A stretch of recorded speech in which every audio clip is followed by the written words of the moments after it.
Summer is coming to an end, and before it disappears completely, I realised I needed to get back down to this one specific location. You see, over the course of the year, I've travelled down here already on 2 other occasions, and will be returning once more before we say goodbye to 2024. I've been here so often because I've wanted to document one subject over the course of the 4 seasons.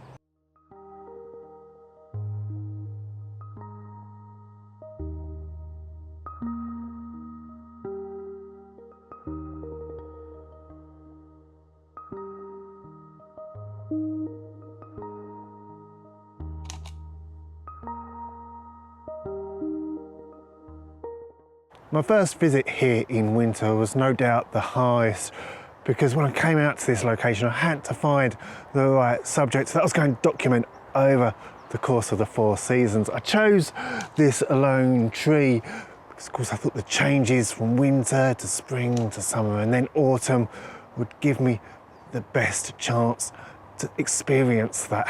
When I came here in winter, it was of course a typically wintry season. The colours were flat, they were pretty boring, they were pretty uninspiring. There were no leaves at all on the tree, making me think, it made me think that the tree itself was potentially dead. And that when I came back here in spring, summer and autumn, it would look no different to when I'd previously been here. 3 months later, I returned for spring, and my fears about the tree being dead, they were put to rest. As you can see today, there's some lovely lush green leaves on the tree. And when I showed up that day back in spring, I knew that the conditions I had were probably going to make spring the best shot that I was going to be able to capture from my 4 visits here. We had this lovely mist that just covered the valley. We've actually got a little bit of mist down here this morning, which again I didn't expect in the slightest. What made it even more special was we had all these beautiful wildflowers dotted around in the foreground, adding to the shot a little bit better. When I originally thought about how I was going to capture this one lone tree, how I was going to turn it from scene to shot, I thought about shooting in this direction. Got the tree over on the right, got the bridge over on the left. Beautiful, really. Glad I didn't, because we've got a crane appearing above the trees in the background. That would be easy to merge out in post.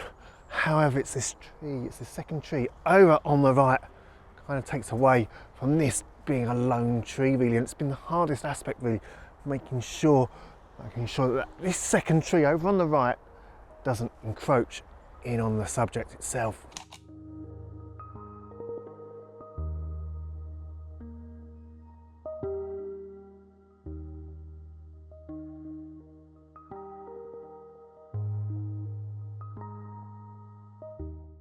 That wasn't a bad effort, actually. Maybe I should have shot it from that angle. But we're into summer, 3rd iteration of the shot. And I think the difficulty, the one mistake that I've made throughout this whole entire project is the fact I've not stood in exactly the same spot each time I've taken this image. So it's not one composition, 4 seasons. I think the composition is going to have changed a little bit each time.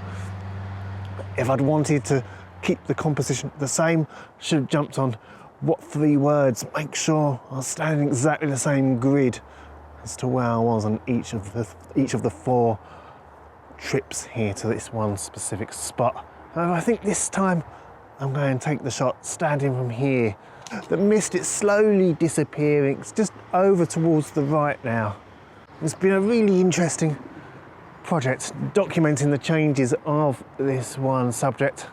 I think once I've taken this shot, I'm going to walk along the river, walk along towards the east alongside the river. Never been in that direction before. I know there's another bridge off in that direction.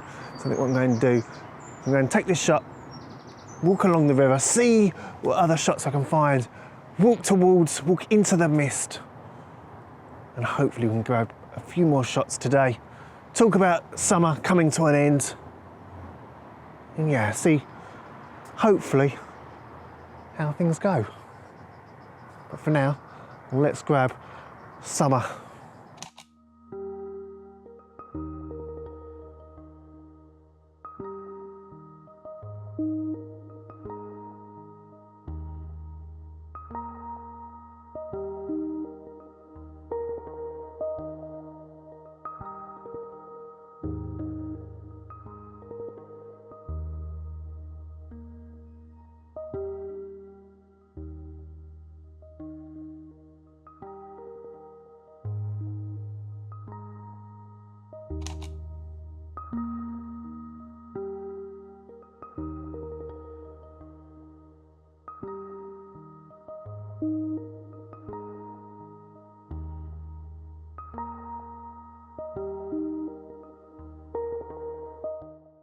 I mean, summer as a season really is the bane of my life as a landscape photographer.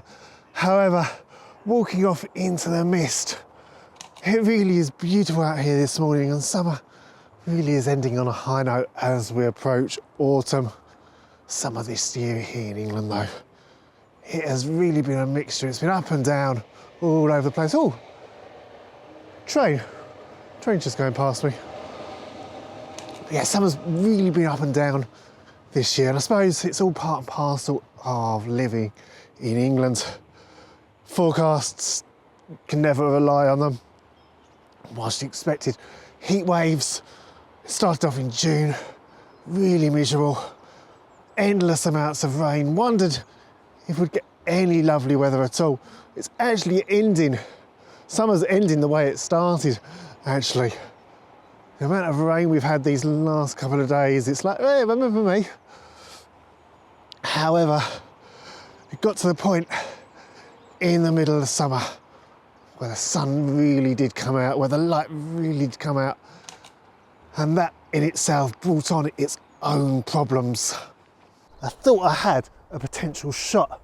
I've got a swan gliding down the river. Beautiful. Elegant really. However, I'm just looking at the moment, I'm just not seeing the composition. It's like what I said last time out, I think I'd be taking a shot for the sake of it. And I don't really want to have to be doing that.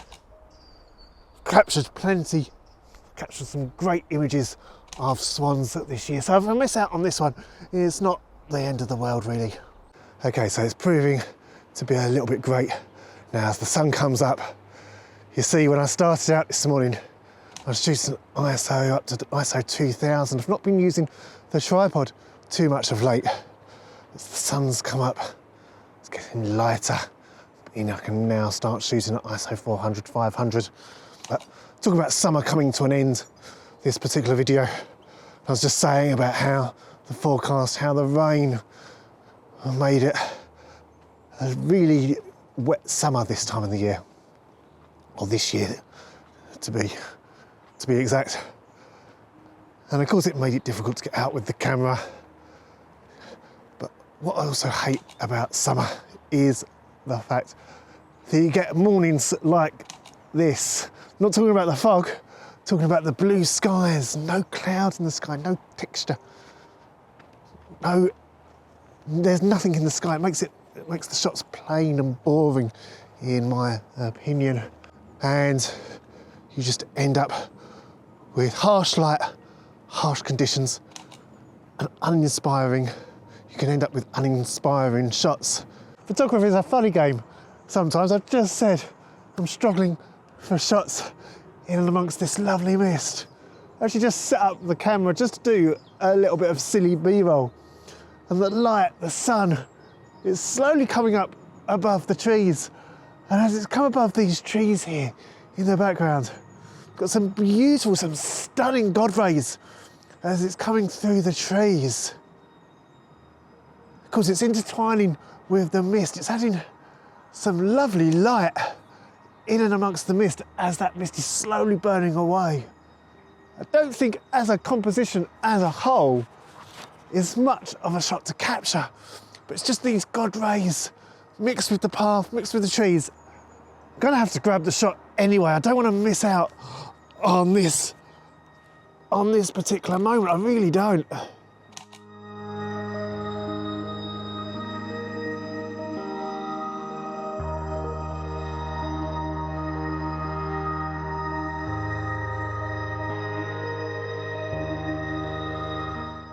Right, so I've made it along to the second bridge. As I suspected, it's nothing really to shout home about. Just a typical footbridge, really, not like the stone bridge where we started out this particular video from. We've still got some last remains of the mist over the river. So yeah, I think I'll end up taking a shot. Let's grab it now actually, because whilst I'm talking, it'll be sod's law that mist will disappear before I actually get a chance to take the image. There we go, let's see how that looks. Hopefully it's made the walk worth the journey. Oh, it's been worth walking along here. But I think this is where I'm going to end this video. Thank you so much for watching. I'll see you on the next one, and I'll see you back down here in a couple of months for autumn. Goodbye.